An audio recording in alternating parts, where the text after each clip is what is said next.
Hey guys, welcome to NYCer Kitchen. Today we are making a tuna melt. So we got most of our ingredients out here. I'm pretty sure this is almost everything. Obviously you need bread. Got bread from the Union Square Green Market. Pullman bread, sliced, kind of a white bread. You can go with something grainy if you want, but this toasts up nicely and doesn't really distract too much from the ingredients. We got tuna from Tonino. This is their ventresca in olive oil. This one, I think it tastes better in olive oil. They also have it in like water, but in oil it tastes pretty good, and it's also really good just to eat on its own because it's, I don't know if it's tuna belly or something. It's a cut of tuna that's really, I think ventresca is belly. Anyway, that's worth it if you can get your hands on it. And then kind of a Chicago touch, Marconi hot giardiniera. This is the brand that they use in Italian beef, if you ever had Italian beef. And we actually order it directly from the company. Sometimes you can find it on Amazon, and we used to be able to find it at the Cost Plus World Market at the Bed Bath Beyond on the Upper East Side in the 50s. But I'm not sure if they still carry it anymore. At this point, we've just started buying it online. It's a pickled combination of hot peppers and carrots and celery, and it's spicy and sour and crunchy. We think it gives a nice kick to tuna salad. Got some homemade mayo. One of these days we'll have to show how I make that. We're going to use it two ways. We're going to use it to mix the tuna, and then we can actually fry the sandwich in mayo, which gives a nice crispy crust, because mayo is mostly oil at the end of the day. Got an onion. I'm gonna slice that up. I'm gonna have tomato, like a little slice of tomato, in the tuna melt too. So let's see, where should we start? We should start heating up the griddle. Our friend Tom Griddle, and we'll put them on pretty low heat. The key here is low heat so that you don't scorch your tuna melt and you let it get nice and melty. It takes a little bit more patience that way, but in the end you'll end up with a nicer result. It'll still be nice and crunchy, but it won't burn, and the insides will be warm too. So let me just slice up all of our ingredients and just double check that everything is on. Yep, everything's good. So I like having a little bit of onion in there just for some fresh bite and crunch. So I'm just going to dice this onion. Take off a couple layers.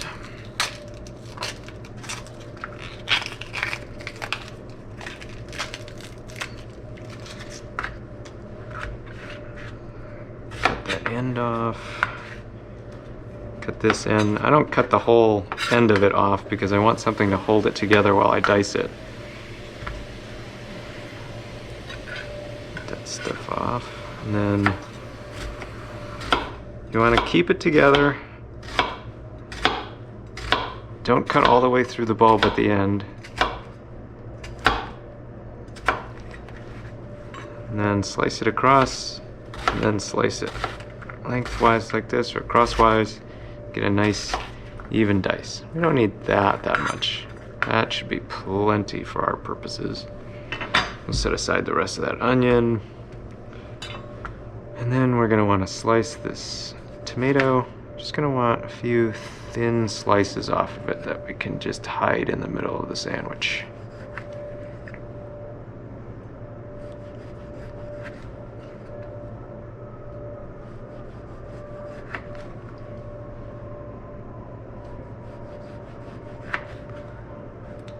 That should be enough. And then we are going to want to actually make our tuna salad. So we get a bowl out. We will then drain the tuna.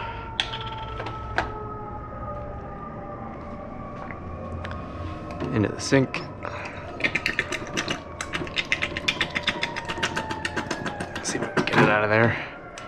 All right.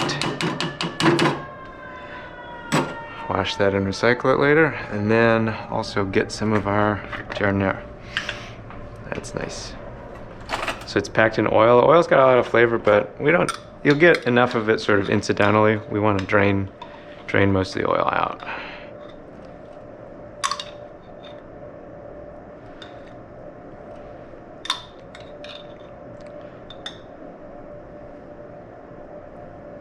It's pretty spicy, you don't need a ton of it. That's probably a decent amount.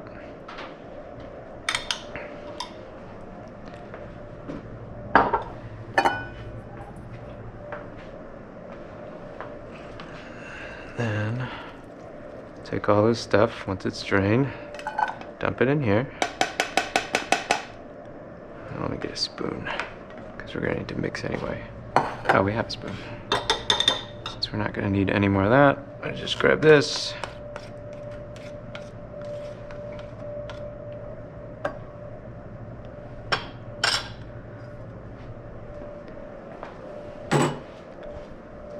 We're just kind of making this tuna salad with what we have on hand. We always have some tuna in the pantry. We usually have some homemade mayo somewhere around. Mayo actually keeps pretty well. And we always have giardiniera. That's a pantry item for us. Onions as well. You know, sometimes we have dill. We like putting dill in it. What else do we put in it sometimes? Sometimes we like to throw in capers. Yeah, oh, we should put in some capers, shouldn't we? Huh? Yeah, I'll put in some capers too.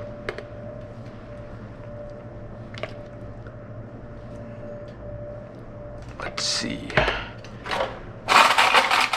Mix it with these.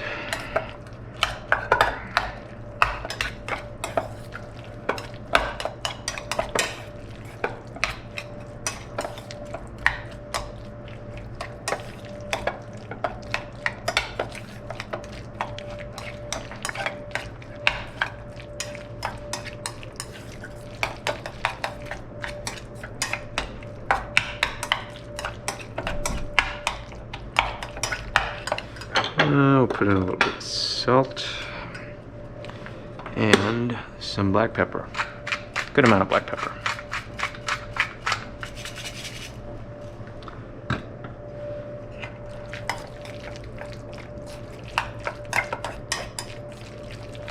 How are we doing on this? This is probably okay for the bread to go down. Do a little multitasking.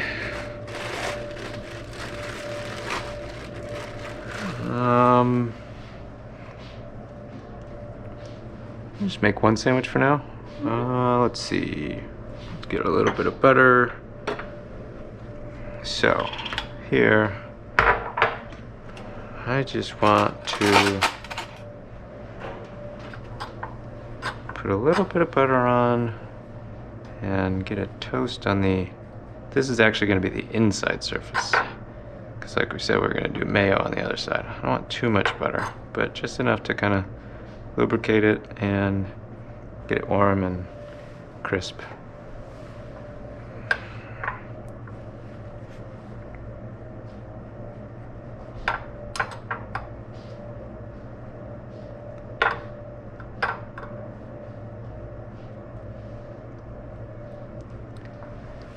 Okay.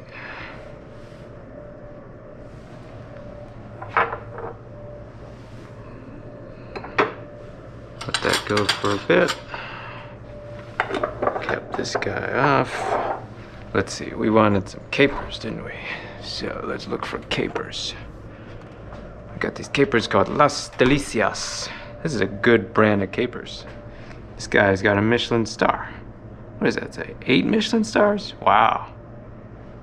How do you have 8? Is that possible? Yeah, chef 8 Michelin stars, right? Can earn 8 individual. I didn't know you could do that. Or I mean, you could get a maximum of 3 per restaurant, right? So if you have multiple restaurants, maybe have you like 2 of them that are, or is it over your career? Well, I don't know. Maybe he just did it at different restaurants over the course of his career. That's what I think. Well, pretty impressive. And these capers are Michelin star approved, I guess, by proxy. They are really good capers. You know, we just bought them. First time we bought them was at Kalustyan's, and then we kind of discovered them at a bunch of stores in our neighborhood. They're pretty widely available if you go to the specialty shops. I think this one was from Citarella. And yeah, it is a superior caper.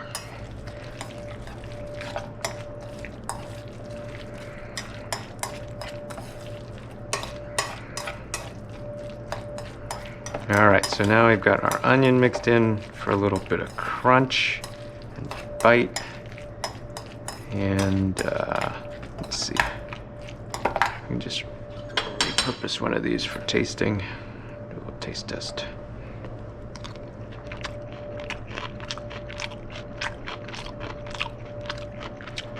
That's about right. Could use a little bit more onion. It's plenty spicy. Plenty creamy, I think. Yeah.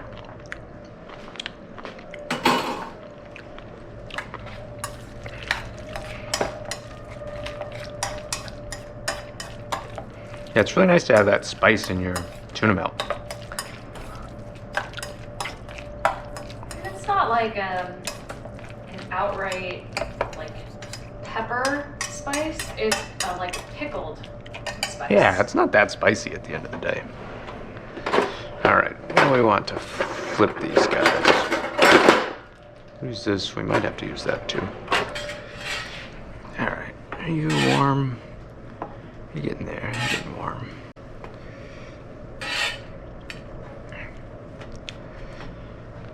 These guys warm, and then got these slices of cheese.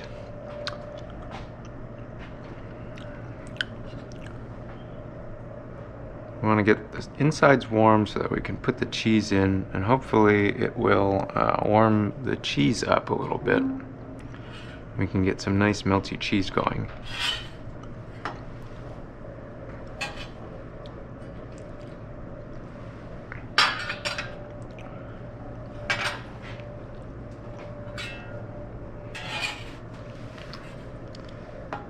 What do we want? Maybe we want the... actually, what we should do is this. Before we put the cheese on, we should put mayonnaise on the outsides because that's where we want them to brown. But you put butter on the other side. Why are we putting mayonnaise on this side? Variety. You know. But why not put butter instead? Why mayo? I like this effect that mayo gives. It gives like a deep crunch. You remember last time we put mayo on it? It was nice, right? Yeah. Anyway, it's also the trend, so we're just keeping with the times. Everybody does it this way now. Well, I think the key thing that the mayo does is that it has a higher smoke point than butter, so it's less likely to burn. Oh, that's true. Does. Right. Which oil? What kind of oil did you use in this one? I believe I used the rice bran oil. Oh yeah, the rice bran oil we use is really high smoke point. Like, what is it? Like 450 or something like that? You can really crank that up. Should I do 2 slices of cheese? One on each side? Yeah. I think that sounds good. We'll just make one sandwich, but a gluttonous one.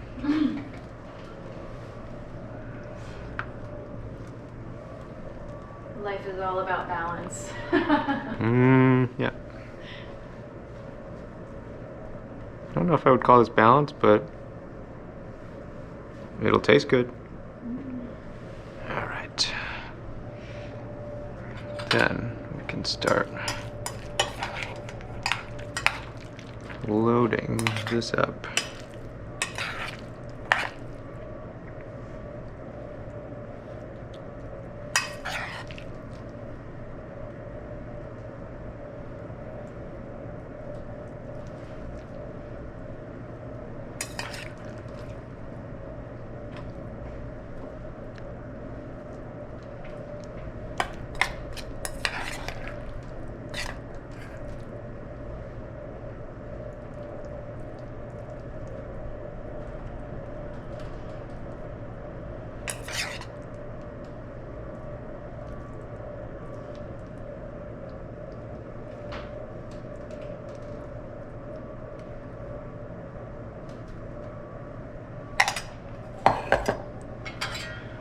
Okay, here is a delicate moment.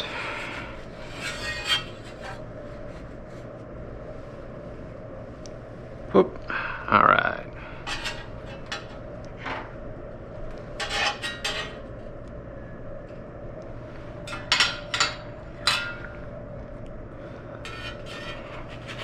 Move it to the back. The back's always a little bit warmer. Yeah, you can hear it sizzle there. That'll be nice. Yeah, we'll just heat it up on both sides until we really get that. I'll just turn up this burner a little bit.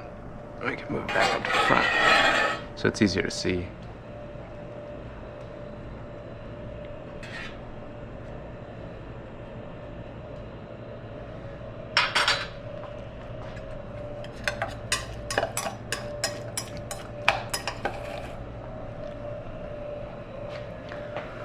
See if we can get a better look at it.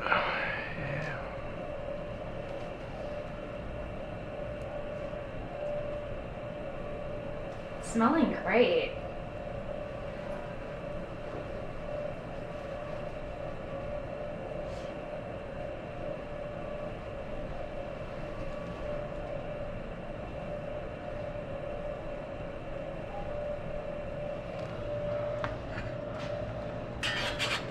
Let's just check the bottom of this. Oh, see that color that you get from the mayo? It's nice and crispy. Yeah. That's what you want. Get that color on the other side too.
I feel like that cheese is not melting as much as I would like it to melt. You know what? Maybe we'll just do a little hack. And just stick this guy in the broiler.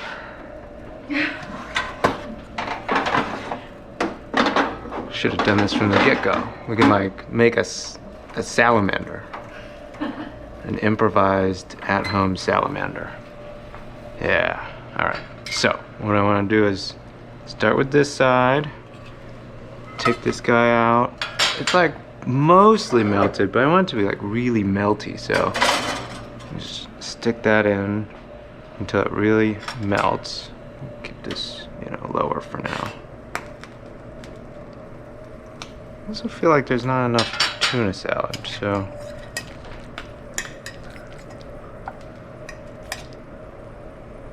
I may regret this decision, but we're going to try to fill in all the gaps. I'm going to turn off this top burner since we're not really using that space. Alright, how's this improvised salamander going? Come on, just heat up in there.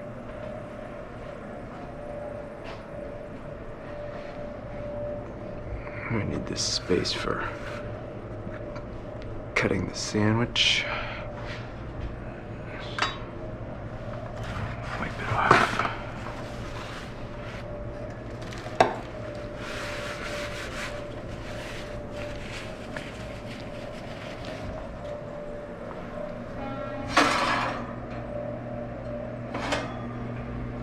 It's looking meltier.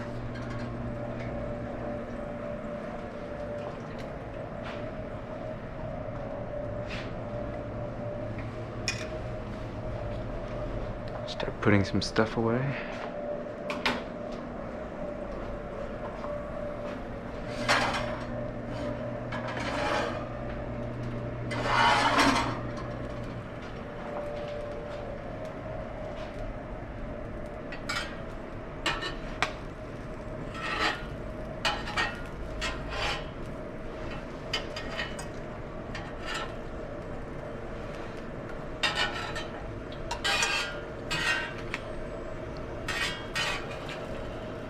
Move some stuff back on top.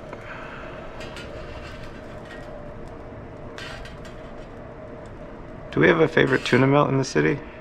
We haven't had a lot of tuna melts, No, we actually. haven't. We mostly make them at home. I've heard good things about Eisenberg's.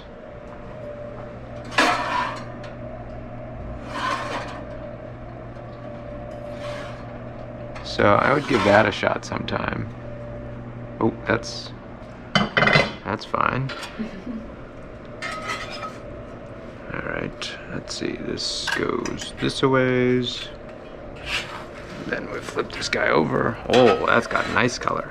And you know what? It might have just melted. Like okay, might have. We could maybe do a little bit better than that.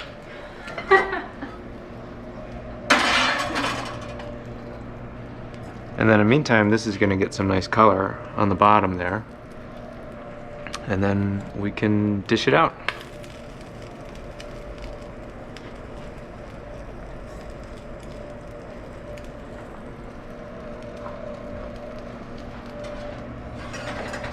I just like the cheese to be really melty, you know?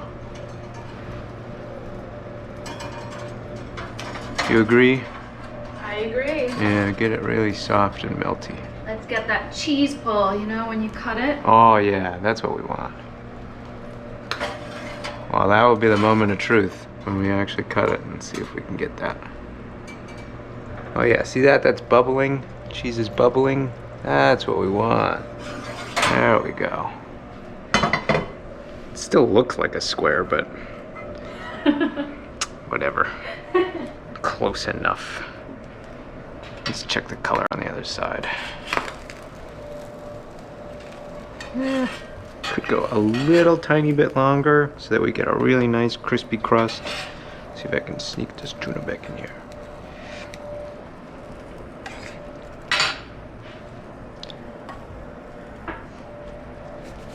Then we should get a plate. Turn off this.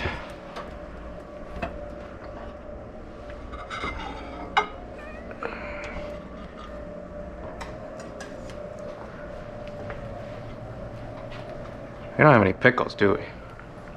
Let me check. We have a single pickle. A single pickle. All right. Well, Single. let's do that. Here. Let's do that. That's some nice color on there. All right. Here we go. Moment of truth. Are we gonna get a cheese bowl? I don't know if we have enough cheese.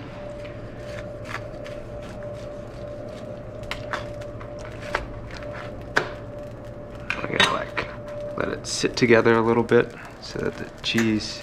Wait, everything's off. Okay. Get any kind of cheese ball? You can get like a little. Oh, that's a sad cheese ball. You're gonna have to put more cheese on it next time. But it's melty. There's at least that.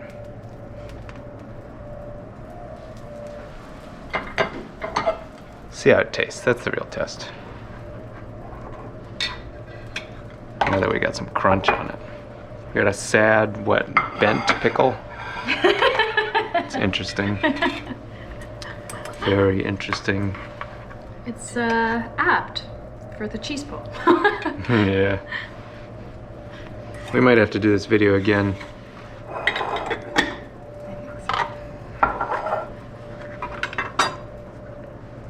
But for now, here's what we got. Yes.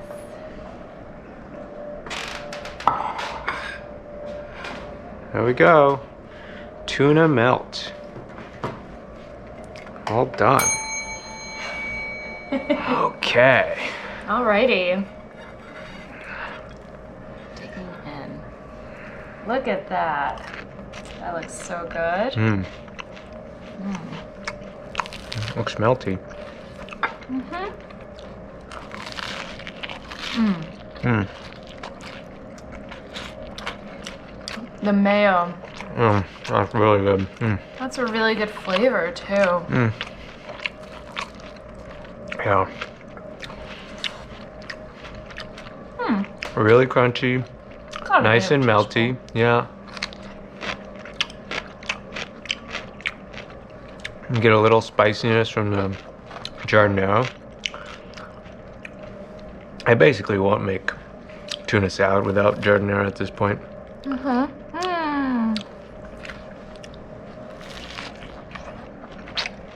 Mm-hmm. That's great. Really nice. Okay, well, we're gonna finish up our lunch here. Hope you guys had fun watching, and have a nicer day.